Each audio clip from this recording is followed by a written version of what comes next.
តបងប្អូនចឹងថ្ងៃស្អែកនេះគឺជាថ្ងៃមួយណាបងប្អូនថ្ងៃមួយហើយខែថ្មីហើយជិតចូលដល់ចូលឆ្នាំខ្មែរយើងហើយអញ្ចឹងក៏សូមយកតម្រុយថ្ងៃថ្មីទាំងអស់គ្នាដែរហើយជូនពរហែង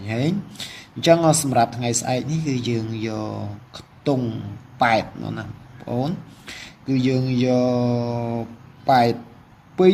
82និង83ណាបងប្អូន82និង83ហើយសម្រាប់ការអុសនោះគឺយើងអុសធម្មតាគឺយើងអុសចាប់ពី8គុតរហូតទៅដល់89ហើយសម្រាប់3លេខនោះគឺយើងយក182ណាបងប្អូន182ហ្នឹងហើយក៏សូមជួយគាំទ្រ Channel Admin ម្នាក់មួយផងជួយ Subscribe និងសញ្ញារូបកណ្ដឹង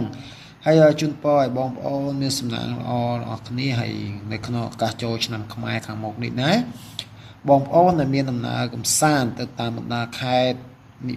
មួយឬក៏ទៅស្រុកកំណើតរៀងខ្លួនក៏សូមជូនពរឲ្យមានសុខសុវត្ថិភាពទាំងអស់គ្នាហើយក៏សូមឲ្យបារមីដែលថែរក្សានៅប្រជាជាតិកម្ពុជាទាំងអស់ជួយថែរក្សាប្រទេសកម្ពុជាយើងឲ្យគេចផុតពីគ្រោះធម្មជាតិនេះផងជាចុងក្រោយខ្ញុំបាទសូមអរគុណនិងសូមជម្រាបលា